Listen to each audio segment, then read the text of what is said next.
Hi friends, welcome back to my vlog. আজকে ভ্লগটা is all about বাড়িতে টুকটাক রান্না হচ্ছে অ্যান্ড হচ্ছে বিকজ সুহিত আসছে ইটালি থেকে। যারা সুহিতকে চেনো না, অফকোর্স অনেকেই চেনো না। সুহিত বেসিক্যালি তোমরা নম্রতাকে দেখছো এতদিন ধরে। সো নম্রতার হাজব্যান্ড আমার ভাই হয়। তো সুহিত আসছে ইটালি থেকে, ও অলরেডি অন দ্য ওয়ে। আর আমরা তার জন্য আজকে কিছু রান্না করছি, নর্মাল রান্নাই হচ্ছে, বাট টুকটাক কিছু স্পেশাল আইটেমস থাকবে। সো চেষ্টা করবো তোমাদেরকে সেই রান্না দেখানোর। অ্যান্ড রান্না অফকোর্স করছে নম্রতা, যে এখন খুব ব্যস্ত। একটু পরে তোমাদের সেটাও দেখাচ্ছি যে নম্রতা কী কী রান্না করছে, রেসিপিও দেখাচ্ছি। অ্যান্ড ইয়েস, তারপর আমরা কী কী করবো দেখতে থাকবে পরের ব্লগগুলোয়। আজকে স্পেসিফিক্যালি রান্না রিলেটেড ব্লগ। তো যারা অ্যাকচুয়ালি দেখতে চাইছো যে বিদেশে এসে কী কী দেশি রান্না আর কীভাবে করছি, দেখতে থাকো। বাইরে ওয়েদার আজ খুব ভালো, অনেকদিন পর রোদ উঠেছে রোদ। সো ইয়া, একদিন তোমাদের বাইরের ভিউটাও দেখাবো। যদি দেখতে চাও কমেন্ট করো, আদারওয়াইজ আমি তো বুঝবো না দেখতে চাও কি না। সো এনিওয়েজ, দেখতে থাকো, কন্টিনিউ করছি। অভি পেঁয়াজ কেটে দিচ্ছেন আমরা তাকে, আর সাইড বাই সাইড এখানে মাটন ম্যারিনেট করে রাখা হয়েছে। আর এদিকে দেখতে পেলাম নম্রতা চালটাকে ভালো করে ধুয়ে নিচ্ছে। আমরা বাসমতি চাল ইউজ করেছি, তো এটা অফকোর্স গোবিন্দভোগেই হয়, বাট আমরা বাসমতি দিয়ে করছি। ভেজানো চালের মধ্যে না, চালটা প্রথমে ধুয়ে নিয়েছিলাম। আজকে বাসন্তী পোলাও হবে, তো আমরা ঠিক অতটা মিষ্টি খেতে পছন্দ করি না, তাই জন্য একটু নোনতা ভাবটা থাকবে আমাদের পোলাওটাতে। তো বেসিক্যালি আমি চালটা ভালো করে ধুয়ে নিয়ে আমি দাওয়াত রাইসে করছি, এটা ফার্স্ট এক্সপেরিমেন্ট করার জন্য। তো আমি চালটা ধুয়ে নিয়ে একটুখানি শুকিয়ে নিয়েছি চালটা। তার মধ্যে আমি দিয়েছি নুন, ঘি, গোলমরিচ, হলুদ গুঁড়ো, আদা বাটা, আর এখন আমি একটু কেশর দিয়ে ভালো করে মেখে এটা রেখে দেবো 10 মিনিট। এখানে আমি পোলাওতে দেওয়ার জন্য কাজু আর কিশমিশ বার করে রেখেছি, সেটা আমি এখন ঘিয়ে ভাজবো। বাকিটা আমি পরে বলছি আপনাদের। শুকনো লঙ্কা, কাঁচা লঙ্কা আর রসুন বেটে নেওয়া হচ্ছে। এখানে দেখতেই পাচ্ছ তেজপাতা, ছোটো এলাচ, গোলমরিচ, লবঙ্গ এইসব একসাথে ঘিতে ভাজা হচ্ছে।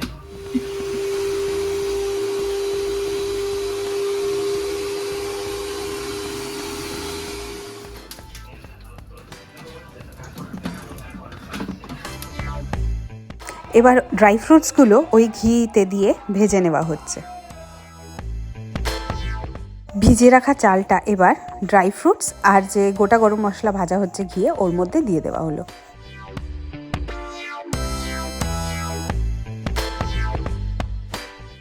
এই চালটা এবার ভালো করে নাড়াচাড়া করে কিছুটা ভেজে নিতে হবে।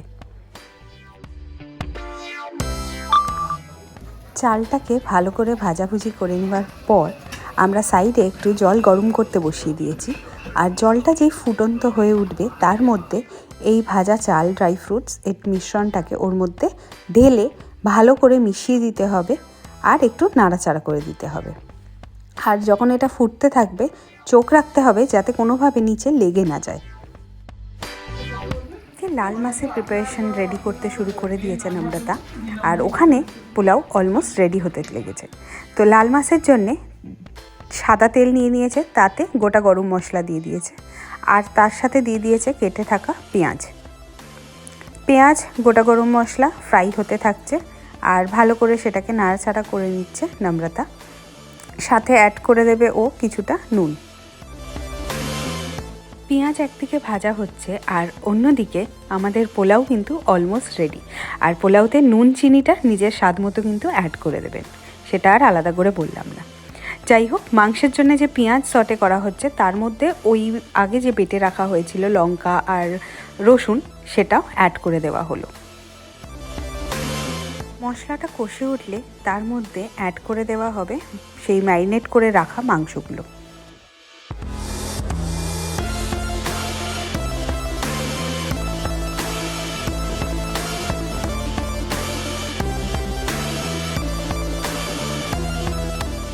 মাংসটাকে ভালো করে কষিয়ে নিতে হবে। আর তার জন্যে আমরা কিন্তু প্রেশার কুকারেই অলরেডি রান্না করছি, কারণ আমরা এরপর এটাকে প্রেশারে কুক করব। মশলা দিয়ে মাংসটাকে ভালো করে কষাতে হবে, আর তার সাথে অ্যাড করে দেওয়া হচ্ছে কিছু কাশ্মীরি লঙ্কা গুঁড়ো, যাতে রঙটা আসে। আর তার সাথে দিয়ে দিচ্ছে জিরে গুঁড়ো, ধনে গুঁড়ো আর হলুদ গুঁড়ো।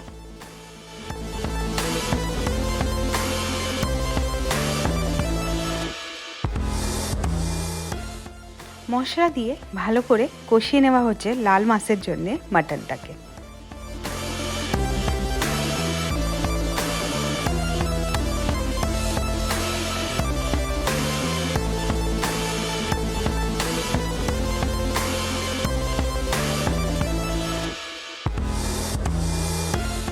আমরা এখনও মাংসে সেরকম জল অ্যাড করিনি, আর কষানো হচ্ছে, আর মাংস থেকে নিজের থেকেই যে ফ্যাট আর জল বেরিয়েছে তাতেই রান্না হচ্ছে।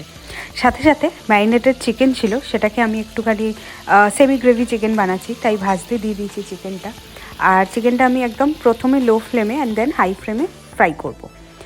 আর মাটনে অ্যাড করে দেওয়া হচ্ছে দই, ফেটিয়ে রাখা নয়, ডিরেক্ট দই অ্যাড করা হচ্ছে। আর এই দই দিয়ে আবার মাটনটাকে ভালো করে কষানো হবে।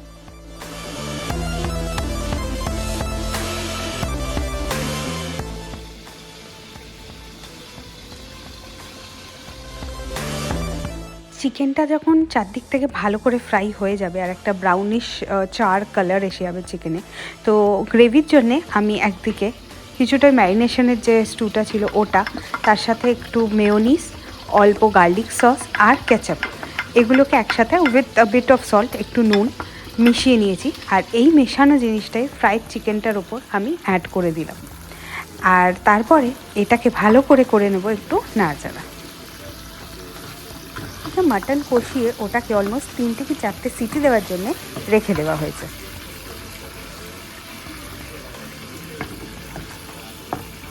এদিকে স্যালাডের প্রিপারেশন শুরু করে দিয়েছেন আমরাদা। তো বুঝতেই পারছো হাতে সময় কম, একটার পর একটা রেসিপি আমরা এগিয়ে চলেছি। তো চিকেনটা মোটামুটি দেখছো অলমোস্ট প্রিপেয়ার্ড লাগছে, গ্রেভিটাও একদম শুকনোর দিকে এগোতে চলেছে। তো চারদিকে উল্টে পাল্টে দিচ্ছি যাতে চিকেনে ভালোভাবে মানে পুরো গ্রেভি তো বলবো না, অফকোর্স যে সসগুলো দিয়েছি সেটার একটা স্বাদ ঢুকে যায়। তো তার জন্য চিকেনটাকে ভালো করে এপিট ওপিট করে নাড়িয়ে নেওয়া হচ্ছে।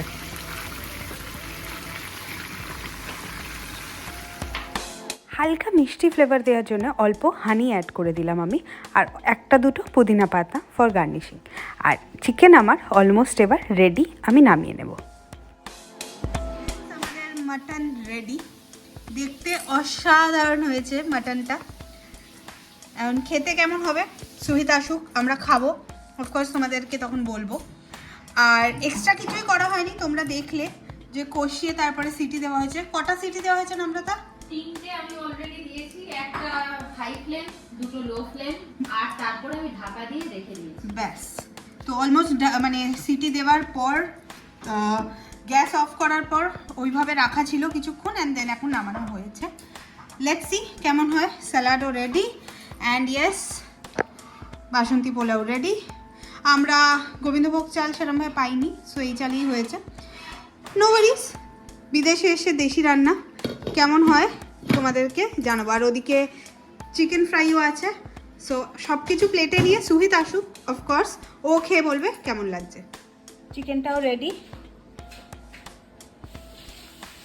চিকেনটা খুব ভালো করে ফ্রাই করেছিলাম, তো তার জন্য বেশিক্ষণ লাগেনি, হালকা গ্রেভি মতো রেখেছি অফকোর্স যাতে টেস্টটা আসে।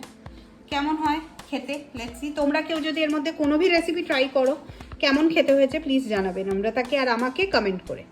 আর দেখে কিরম লাগছে একটা কমেন্ট নিশ্চয়ই করো, তাহলে আই হোপ নম্রতা যে এত খাটাখাটনি করলো ওর নিশ্চয়ই ভালো লাগবে। ভেতরে রান্নাবান্না শেষ হয়ে গেছে অলমোস্ট, অ্যান্ড বাইরে তোমাদের ওয়েদারটা দেখাচ্ছি, সানসেট হচ্ছে ওইদিকে। সো অফকোর্স এখান থেকে সানসেট ওরম দেখা যায় না, বাট আশা করছি তোমরা বুঝতে পারছো। সামনে গার্ডেন আছে, যেটা তোমাদেরকে তখন আমি ভিডিও করছিলাম জানলা থেকে দেখছিলাম, খুবই সুন্দর। বাট ইয়েস খুব শান্ত পরিবেশ এখানে। ডাচ লোকজন অলমোস্ট 7টার মধ্যে খাওয়া দাওয়া সেরে ঘুমিয়ে পড়ে, ভোরবেলা থেকে অ্যাক্টিভ উঠে পড়ে তারা। বাট ইয়েস ইন্ডিয়ানস আমরা এখনও খাওয়া দাওয়া করিনি, আর অফকোর্স করিও না এত তাড়াতাড়ি। আজকে তো অফকোর্স সুহিত আসছে, অভি গেছে আনতে সুহিতকে। সো লেটস সি সুহিত আসুক, অ্যান্ড খাওয়া দাওয়া করবো, অ্যান্ড তোমাদের বলবো খাওয়া দাওয়া কেমন লাগছে আমাদের। খাওয়াতে তো পারছি না, বাট অ্যাটলিস্ট ভিডিও করে কলকাতায় আমার যা বন্ধু বান্ধব ফ্যামিলি ফ্রেন্ডস আছে তাদেরকেও একটু দেখিয়ে দিচ্ছি আমরা কি করছি।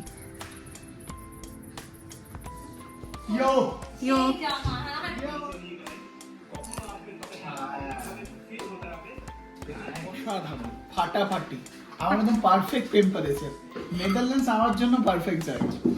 ইটালিও ভালো, no doubt about it, but Italy আমাকে ফ্রাই করে দিয়েছে। অ্যাকচুয়ালি ওকে ফ্রাই করে দিয়েছে, 40 ডিগ্রি করে ফ্রাই করে দিয়েছে। আমাদের খাবার রেডি, মাটন লাল মাছ, স্যালাড, ফ্রাইড চিকেন আর পোলাও। এবার খাবো, আর সুহিত বলবে খাবার কেমন। তোরা নিয়ে আগে তুই মোটা হাত দেখে দেবে আমাকে। আচ্ছা, অফিস থেকে বেরিয়ে মাংস আনতে গেছি আমি, মাংস নিয়ে তোকে ফিরেছি। তুই রান্নার থেকেও বড় কাজ করেছিস। দাঁড়া, ঝোলটা নিয়ে ব্যাস, আমার একটু জল দিয়ে দেয়। দাঁড়া, আমার সলিড দিয়েছি আমি। আর দিস না, লাগলে নেবো। দোকানটা চিকেন নিয়েছি বাবু। পাকিস্তানি দোকানটা, মাংসের দোকানটা কাল থেকে 25 তারিখ অবধি বন্ধ। ব্যাস। আমি আজকে জাস্ট বন্ধ হওয়ার আধ ঘন্টা আগে গিয়ে যতটা মাটন ছিল পুরো তুলে নিয়ে চলে কি দেবো তোমাকে? এমন জায়গায় চলো যেখানে তারপর অসাধারণ খাওয়া দাওয়া, অসাধারণ খাওয়া দাওয়া। খেয়ে তারপরে বল, আগে খা। রান্না বান্না জাস্ট ফাটাফাটি। কেমন লেগেছে বাবা? আমরা তাও খাচ্ছে, নিজের হাতে রান্না। ব্যাস, ঝাল লেগেছে, ঝাল লেগেছে। এদিকে লঙ্কা চেয়ে খাচ্ছিল সুহিত। যাই হোক, তোমাদের কেমন লাগলো, ব্লগ কেমন লাগলো বলতে ভুলো না, আর প্লিজ কমেন্ট করতে ভুলো না, subscribe please, please share as well. Video করতে এটা আঙুল চেটে চেটে চুষে খাচ্ছে সব। অসাধারণ অসাধারণ। আমি এটাই বলতে চাই, 3 বছর ইউরোপে থাকার পর আমি এত ভালো মাটন খেলাম। এটা লাস্টবার যখন এসেছিলাম তখন মাটন রান্না হয়েছিল, হয়নি মনে হয়। না, নেদারল্যান্ডসে যখন আমি বোঝা যায় না। হয়নি তখন তো ব্যাচেলার সব। কে যাবে, দারুণ রান্না করেছো, কে বানাবে, কে বানাবে? পাঠিয়ে দিয়েছো। আপনি দিয়েছেন ফাটাফাটি। আর আমি নেদারল্যান্ডসের মতন সবাইকে বলবো, বিশেষ করে বাঙালি যারা আছেন, নেদারল্যান্ডসে এসে একবার মাটনটাই খেয়ে দেখুন, মিস করবেন না ইন্ডিয়াকে।